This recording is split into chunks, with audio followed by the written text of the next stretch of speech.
morning. Good morning, Rodney.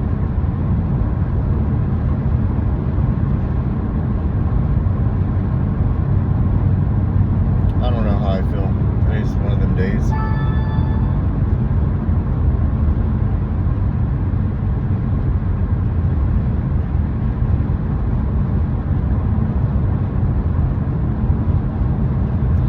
Yeah, I asked my sister when my mom's birthday is, like what real birth, like what her birthday is. Sorry, I'm a little out of it. And it was yesterday.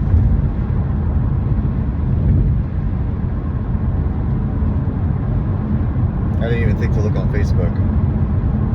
I looked on Facebook and saw it was yesterday.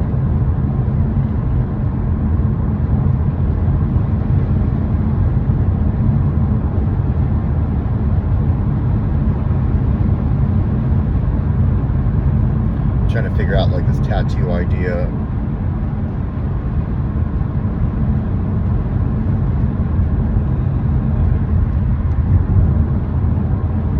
I don't know if I want to put my birthday on me.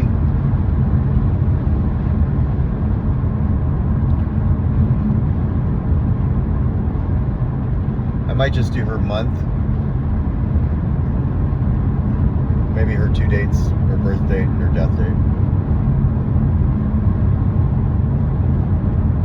I like the whole idea of it being like my, the 16th and the 15th, 29 days. That all sounds wonderful, and it may still be the case.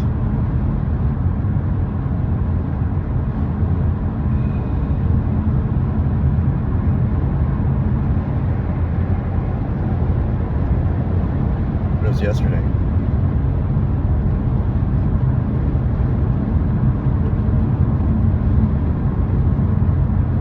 And I know that she watches me. I believe that. I know she's been watching me for a long time. She's been with me this whole time. I don't know why it's affecting me right now. I don't know why it's so weird that I asked Lisa that and then all of a sudden it found out it was yesterday.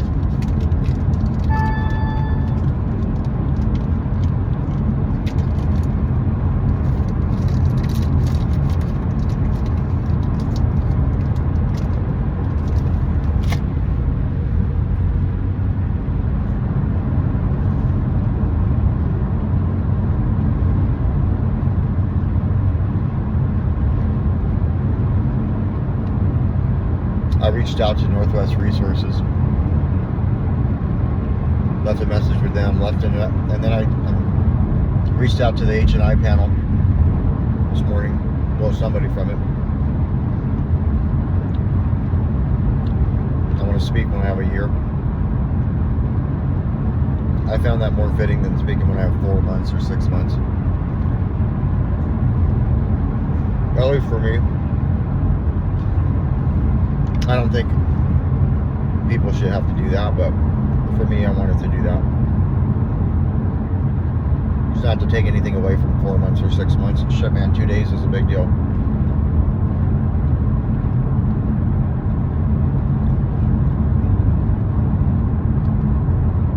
But just for me, it's a thing.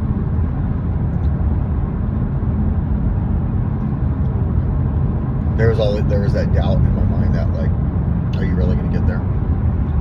I don't know. Like, I haven't really doubted, but I just felt like it's not worth it for me.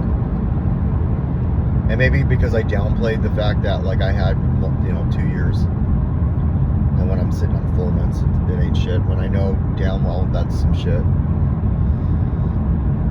The only reason I would think it's not some shit is when I'm thinking that other people don't think it's shit. And that's the problem, like in my whole life, is I'll downplay shit for me. I'll do two things. I'll either downplay things because of what I worry about people thinking, or I overplay things because I worry about what people are thinking.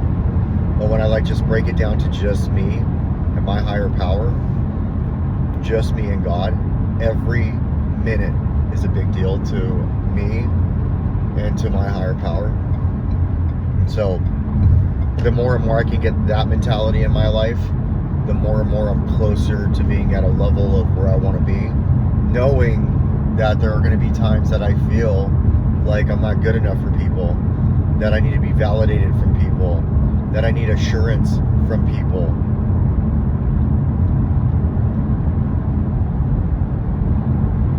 I need people. Together we stay clean. But would I be able to live, like there's this Twilight Zone episode where this guy wakes up and like there's nobody around.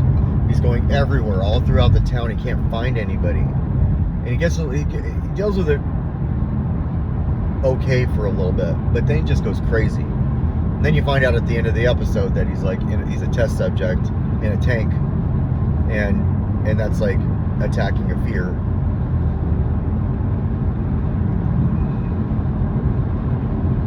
I like to believe that I could get to a place where that wouldn't bother me.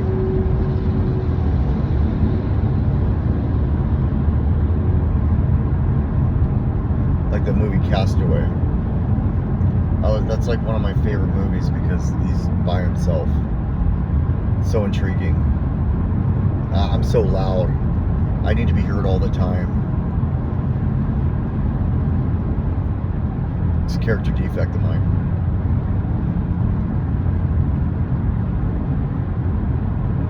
I think that's why my active addiction, it was so rough for me.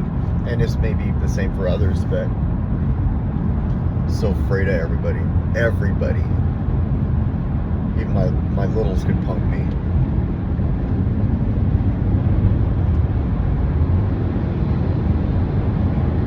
And so I have to watch myself so I'm not sitting on that plane of, you know, you ain't gonna punk me. Because that's not the way I want to live. And I know it stems back to when I was, you know, a teenager, where I lived, how you had to be, at least how I thought I had to be. You know, that comes out of my mouth and I realize I didn't have to be that way. I thought I had to be that way. And that's because there was a time that we didn't have anything. We lived in hotels, and I was so worried that people would find out. That's not to knock my dad. He did the best he could. We weren't in a tent. We weren't on the streets. We didn't live in our car. Although there was this time that like my dad thought we were going to, but we didn't. He figured out a way. I remember that. I must have been like 12. I remember him like really stressed out. He said, I don't know if what we're gonna do, man. We had been evicted, you know, rent wasn't paid. And you know, he didn't have the greatest credit, and so he had no idea what we were gonna do, and preventing us from staying on the streets, checked us into a hotel, and he just maintained that as long as he possibly could. A couple years.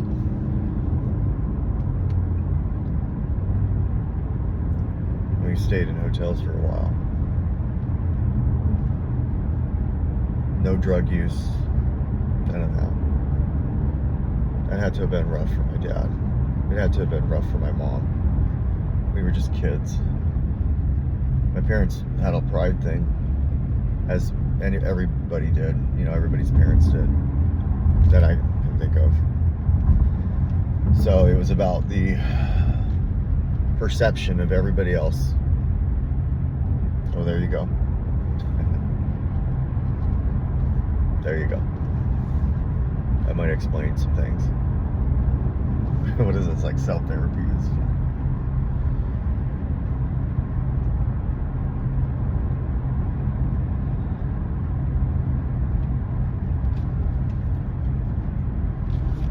I'm just in a funk this morning. I know it's part of the process. Some days are good and some days aren't. Some days are better than others, and some days are like this.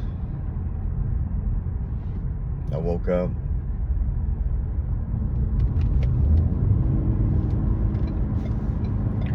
And just felt blah. That's not even, no. I just felt discontented. And I got ready for work and put on some music, and I just couldn't cheer myself up like I normally been doing.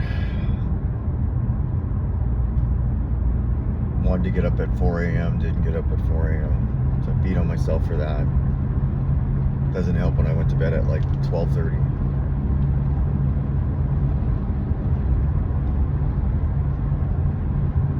I'm too old to be waking up at, getting only 4 hours of sleep and then going to the gym. I have to accept that.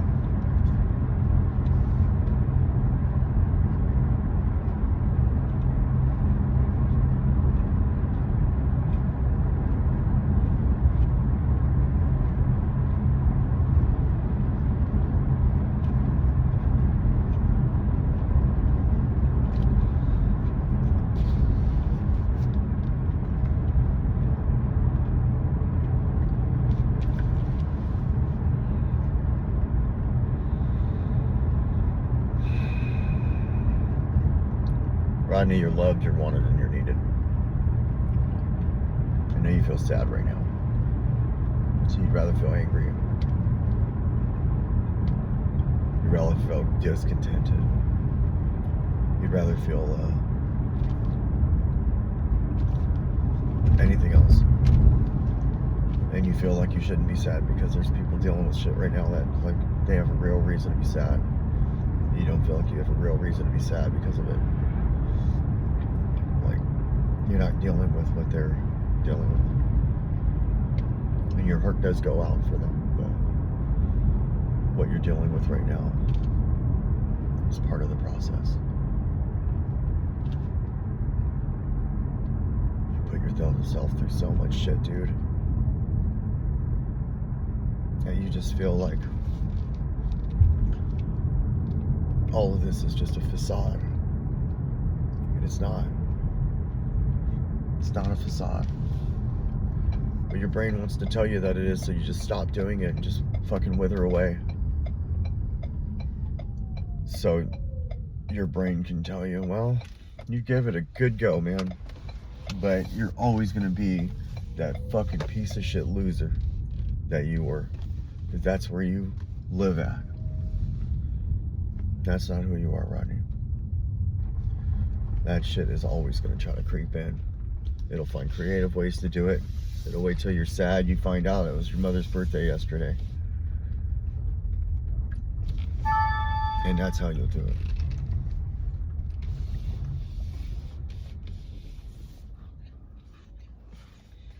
The best thing you can do for yourself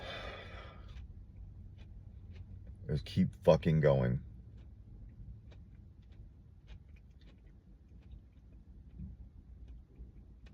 And only listen to information given. Quit assuming and quit thinking anything else. And you have what it takes. Now go in there. Say hello to everybody. And fucking close every single person you come across. Sell every fucking deal. And make it where you're like, you know what? I fucking hustled yesterday and I got a deal. My mom was watching. I'm gonna do it today too. And I am gonna get that shit on my arm for my mom. Quit worrying what people are gonna think about it. It's your journey. It's your body. It's your mission. And you will overcome it. This one, Rodney, is for you.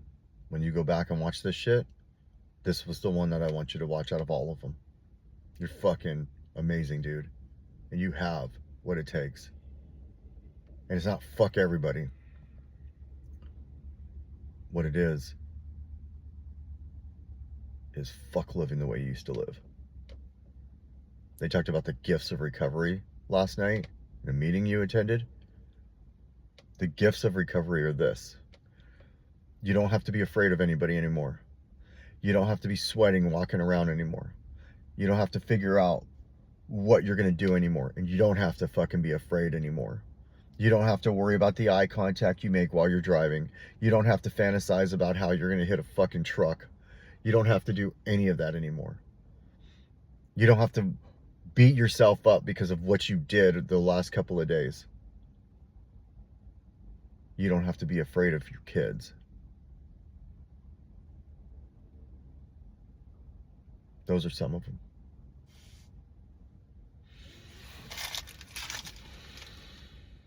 You don't have to be so selfish anymore. And you don't have to have conversations with Shayna or Andrew about how you're sorry and you fucking wish you could be what you used to be, but it's just, you're just trapped. You don't have to fight when you get home anymore. And you don't have to be afraid of your employer anymore. Those are some real fucking good gifts of recovery. It doesn't have to be fucking anything other than that. And it's a lot more. I just have to walk in. So I'm out. You have what it takes. You got this, Rodney. Go fucking own today.